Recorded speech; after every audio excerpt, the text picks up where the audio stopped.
Actually, bilinguals acquire that particular construct earlier than did monolinguals.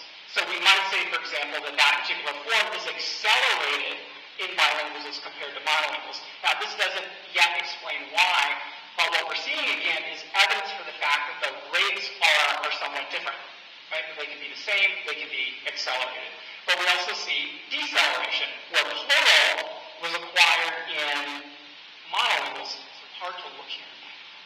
Monolinguals before bilinguals as examples of deceleration.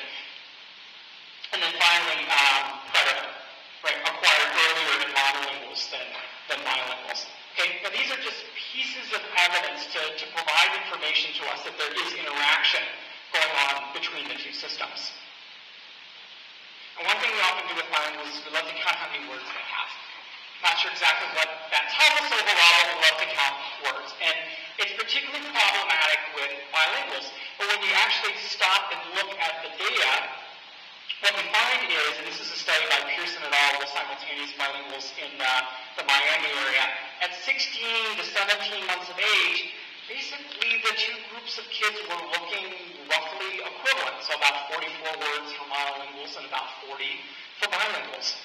However, when they looked at the same kids again at age 20 to 21 months, the bilinguals were actually outpacing the monolinguals. That is, they had more words, both in terms of overall number and range, than did monolinguals. But when they looked at them again around the age of 2, suddenly monolinguals had more words than bilinguals. So when you ask yourself the question, are bilinguals faster or slower than monolinguals, the larger question is, in what domain is that taking place and at what time period, right? So if you took the snapshot at 16 to 17 months, you'd say, yeah, they're doing roughly equivalent. If you took it at 20 to 21 months, you would say, actually, the bilingual kids are doing better than monolingual kids. However, if you went further and looked at it at 24 to 25 months, then the monolinguals on average are doing quote-unquote better than the bilinguals. The other thing I think we have to start looking at, which we don't do a very good job at, and I think some of it relates to how we do testing, is if you look at the average, right, higher in monolinguals than bilinguals. But the question is, even though it's less on average, are the bilingual kids still within the range that we would expect for each of those domains? Does that make sense? Right? So it's not just how many errors do they make, how many things do they get right, how many things do they get wrong, but looking at the range of those things to know whether it's within tolerance, so to speak, right?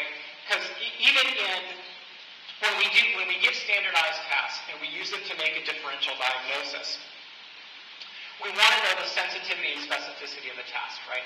That is the percentage of kids who are correctly identified as a disorder. That sensitivity, specificity is the percentage of individuals that the tests show are typically developing when in fact they're typically developing.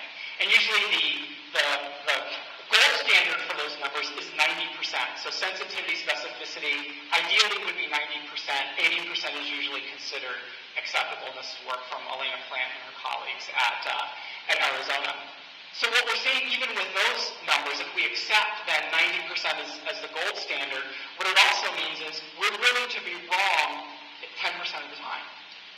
Right? That means 10% of the time we are going to either over-identify or under-identify. And somehow we're willing to live with that.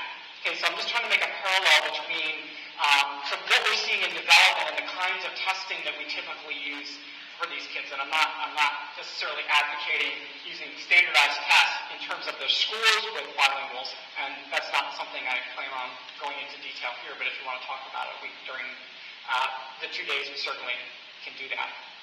Okay, so to extend the issue of the lexicon further, you get a language sample. A kid produces, bilingual kid, horse, and caballo. How many words?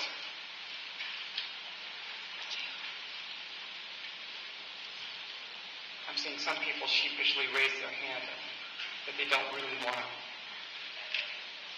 How many people say 2? Why? Why is that 2 words? I know that seems like an obvious question, or an obvious answer, but it might not be.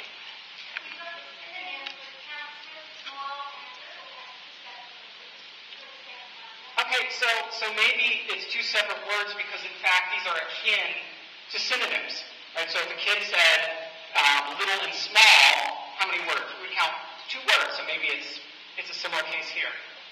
Any other reasons why this is two words? Maybe that what you just suggested earlier, that at an early age still the two languages are still one. Two words. Okay, so maybe it's, well, I can argue actually both sides of that, right? If at an early age there's a sort of one representation going on, then it actually might be one word because they're both kind of mixed up in the same pot. On the other hand, over time, you would expect that they are going to separate. The kid knows that I say horse when I'm talking to individuals who look like they should say horse, and caballo when they look like folks who should be saying caballo. Which I also have to say, the great thing about Cabo is I can use Spanish to native speakers here, and they actually will converse with me to the point where we were at the beach the other day. I was negotiating with a guy with bracelets for my daughters, and at the end of the conversation, I was speaking in Spanish, and he was speaking in English. It was a little... Okay, we're back. Okay, so how many words? I would say that two, because there are, if you define words as a representation, as a symbol, there are two words. Okay, so they might be represented as two words because the child has them separate. So they use English in one and Spanish in the other case. Well, maybe we should just count them as one. Anybody want to argue that it's only one? That is, the child has like a concept of like hoarseness, right? So that's, it's one concept, even though they're using kind of two sets of phonetic features to...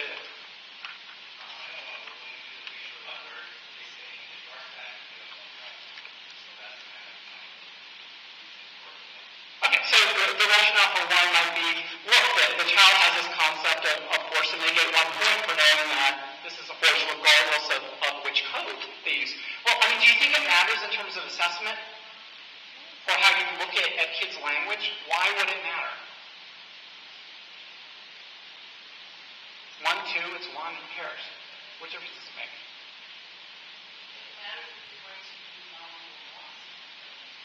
Yeah, well, one thing is, right, how do you count the lexicon in bilinguals, and then which norms do you compare them to? Right, because you could have a situation where we take a non-interactionist perspective in terms of counting lexicon. Usually we call this total vocabulary. So we take all the words the kid says in Spanish. Caballo, gato, perro, guacamole. Right? And that's 4. Then you take all the words they say in English. Dog, cat, guacamole. And you count those up. Okay, that's total vocabulary.